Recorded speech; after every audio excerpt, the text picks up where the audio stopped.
책은 올해 2025년 노벨 문학상에 수상하기도 한 책인데요. 책의 이름은 사탄 탱고입니다. 먹는 사탕 아니고요. 사탄들의 학교에 루시퍼 등장이라 재밌어지겠는걸. 할대의 사탄입니다. 이 책의 작가는 이름도 어려운 크로스나 호르코이 라슬로입니다. 여러분들은 크로스나 호르코이 라슬로라는 분을 아시나요? 지금부터 읽어드리겠습니다. 마음을 편안하게 먹고 눈을 지그시 감아 숨을 편안하게 쉬면서 들어보세요.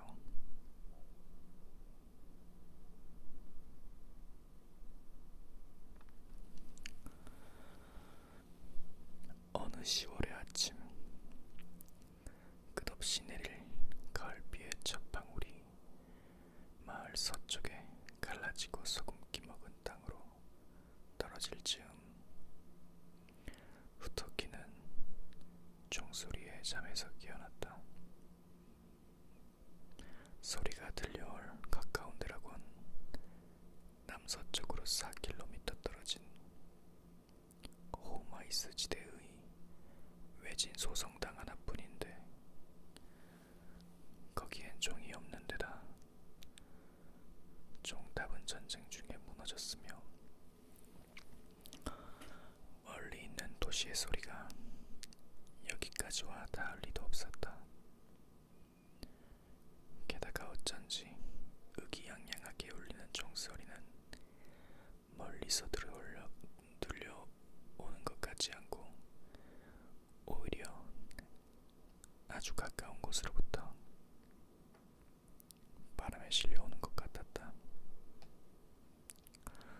후토끼는 쥐구멍만한 부엌창으로 밖을 내다보기 위해 몸을 일으켜 앉았지만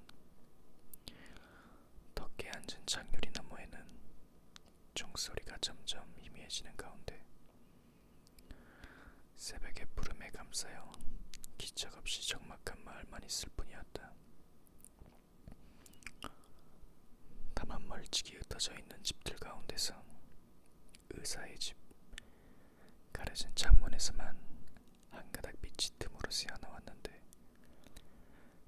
그나마도 의사가 어두운 곳에서는 잠을 이루지 못했기 때문이다. 후토끼는 쓰러져가는 종소리의 미약한 울림 하나라도 놓치지 않으려 했고 숨을 죽인 채 사태의 진상을 알아내려고 했다. 그렇게 소리에 귀를 기울이느라 한층 적막 속에 잠겨버렸다. 다리를 절기내도 감탄할 만큼 유연하게 걸을 수 있는 그가 얼음처럼 차가운 부엌바닥을 밟고 창문 쪽으로 다가갔다. 창문을 열고 몸을 밖으로 숙이듯이 내밀자 얼굴로 매서운 냉기가 끼쳐와 잠시 눈을 감아야 했지만 그는 닭 울음소리와 멀리서 깨지는 소리 그리고 윙윙 오르내는 바람이 지나간 뒤의 정막에 한껏 귀를 기울였다. 그러나 심장 만나지기, 고동 실픈, 모든 게 비몽사몽간 귀신 노름이었던 듯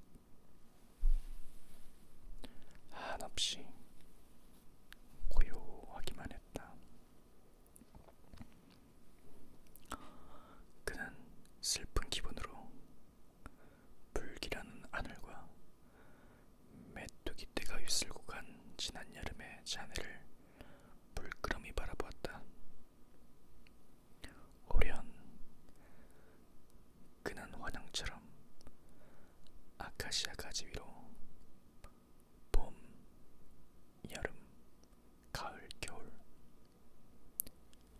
여기서 봄, 여름, 가을, 겨울은 빅뱅이 아닙니다. 봄, 여름, 가을, 겨울이 지나가는 것을 보았다. 마치 시간이 움직임이 없는 영혼의 원 속에서 유의를 버리고 혼돈의 와중에 귀신이 제주를 피우듯 기상천외한 망상을 진짜로 믿게 하려는 것 같았다. 그는 열함과 관의 십자가에 결박되어 경련하는 자신의 모습을 보았다.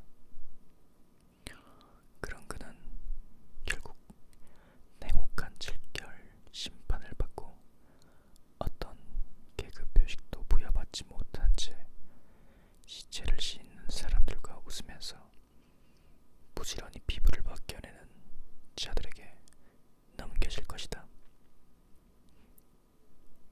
그때가 되면 가차없이, 여기서 가차라는 것은 일본에서 뽑기하는 가차 뽑기가 아닙니다. 가차없이 인생사의 족도를 깨닫고 말리라. 돌이킬 수도 없이 사기꾼들과 벌이는 게임에 발을 들여놓은 결과는 진즉에 결정되었고 끝내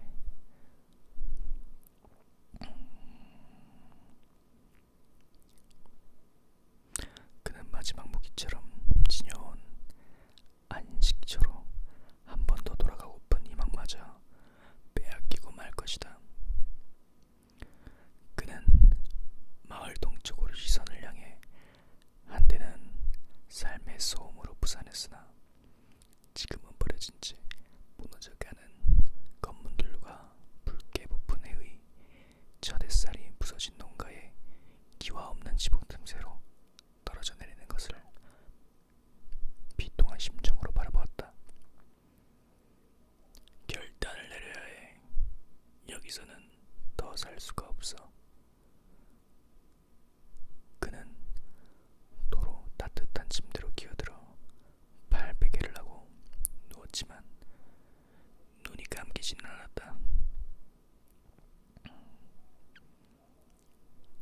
유령 같은 종소리보다 그를 더 놀라게 한 건 갑작스러운 정적, 위협적인 침묵이었다.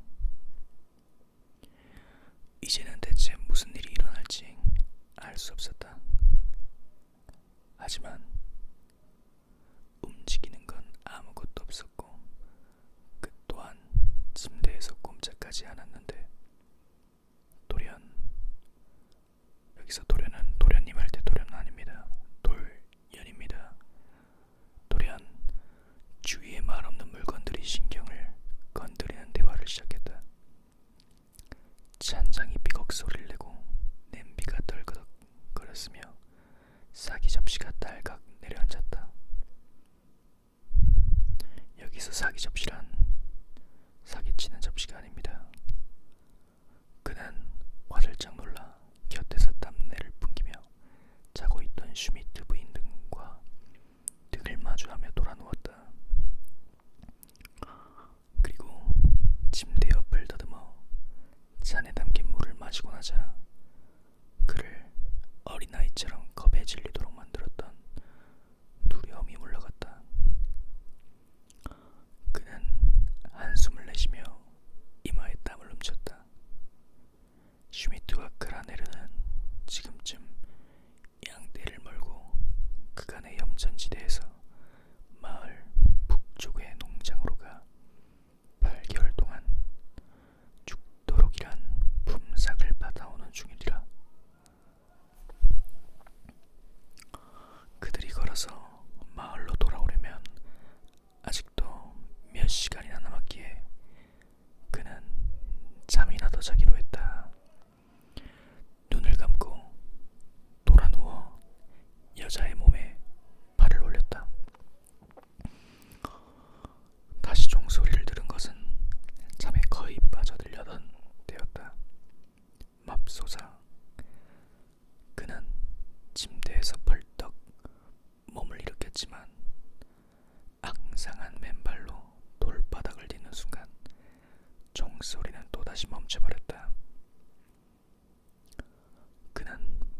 쓰고 그리고 두 손은 허벅지에 올려놓은 채 침대 가장자리에 앉아 있었다. 목이 타는데 물자는 비었고, 여기서 목이 타는데 할 때 목이 타는 데는 진짜 목이 불에 탄 게 아니라 목이 마르다는 뜻입니다. 목이 타는데 물자는 비었고 오른발까지 아파왔지만 그는 침대에 다시 누울 생각도 몸을 일으킬 생각도 하지 못했다. 기필코 내일은 떠나야겠군. 그는 부엌에 아직 쓸만한 물건이 있을까 하나씩 눈여겨보았다. 기름때와 음식 찌꺼기가 눌어붙은 화덕, 구석에 밀쳐둔 손잡이가 갈라지는 바구니, 다리가 덜컹거리는 식탁, 벽에 먼지가 뽀얗게 앉은 소화 몇 점, 그리고 문 옆에 쌓아둔 냄비들.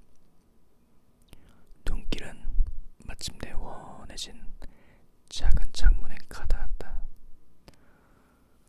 늘어뜨려진 아카시아 가지들과 지붕이 푹 꺼진 헐리치의 집, 삐딱한 굴뚝과 거기서 솟아나는 연기가 내다보였다. 내 몫을 챙겨야지. 그것도 오늘 저녁에, 안 되면 내일까지라도. 내일 아침 말이지. 아이쿠. 옆에서 슈미트 부인이 벌쩍 놀라 일어났다. 희미하게 밝아진 방을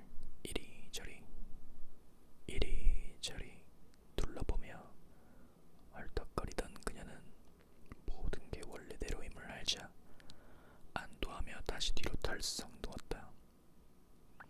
왜 그래요? 악몽이라도 꿨나? 후터키가 물었다.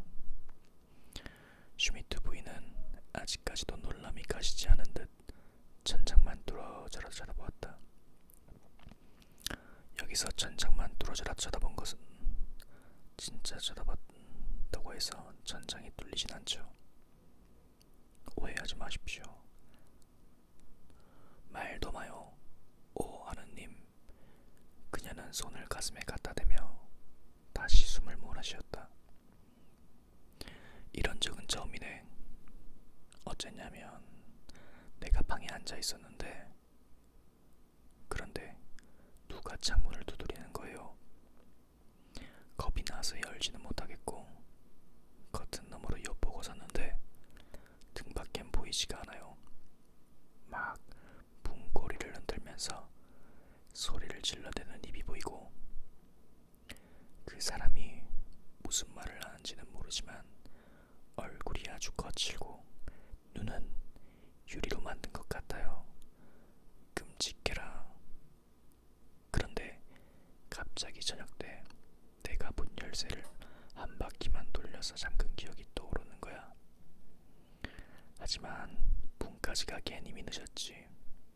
그래서 재빨리 부엌문을 닫는데 이번엔 부엌문 열쇠가 없고 고함을 지르려니 목구멍에서 아무 소리도 안 나와.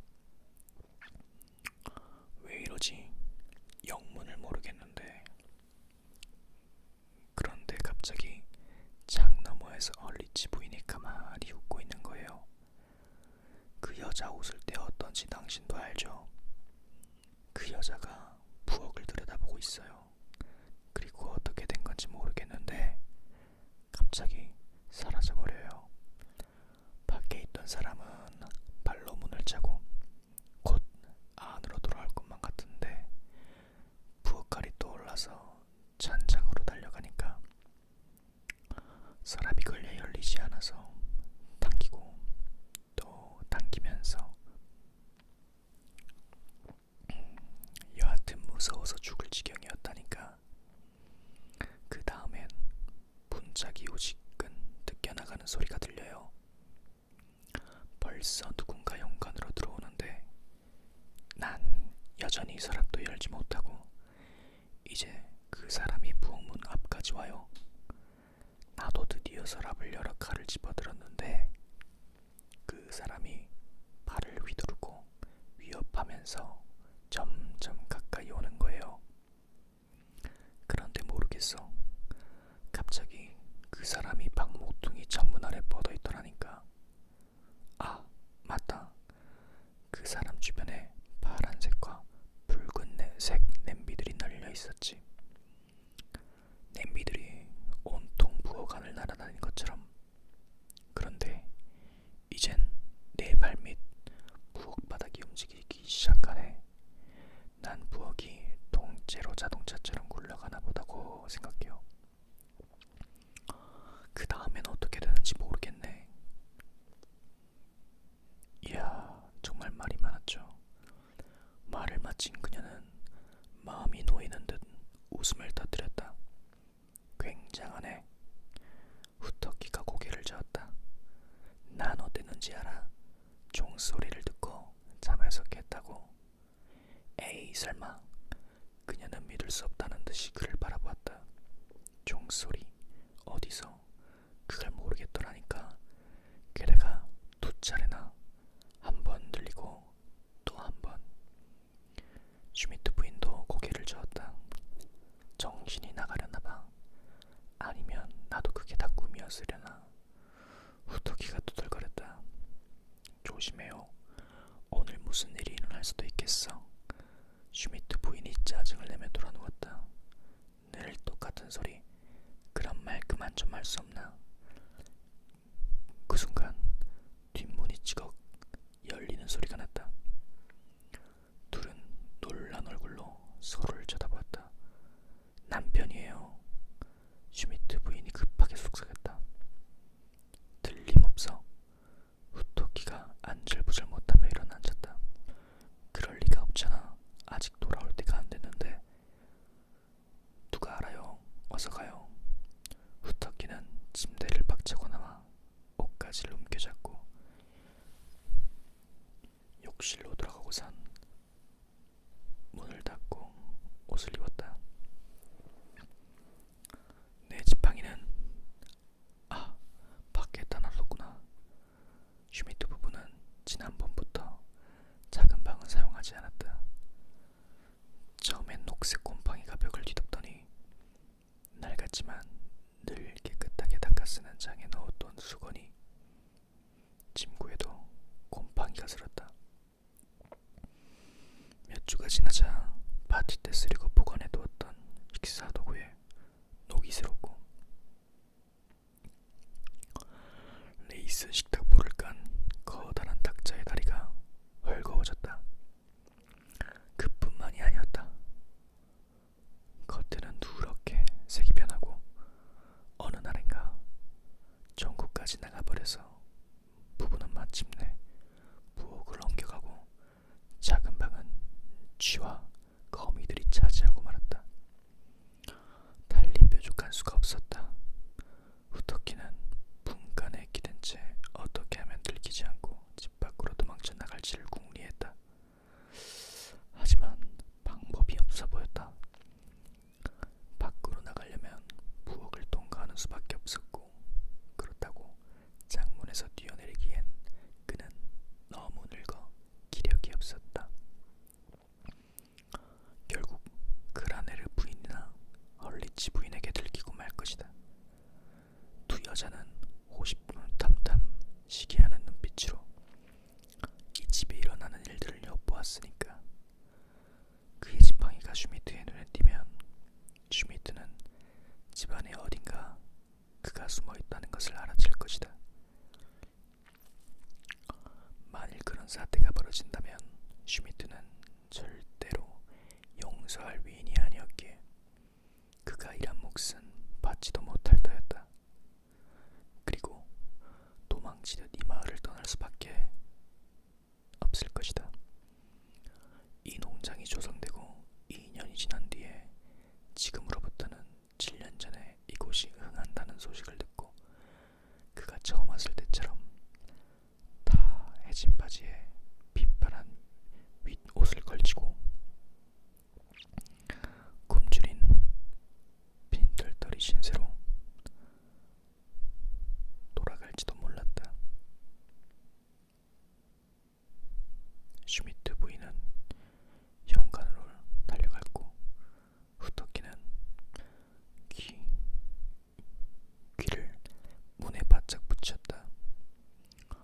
밖에서 슈미트의 쉰 목소리가 들려왔다.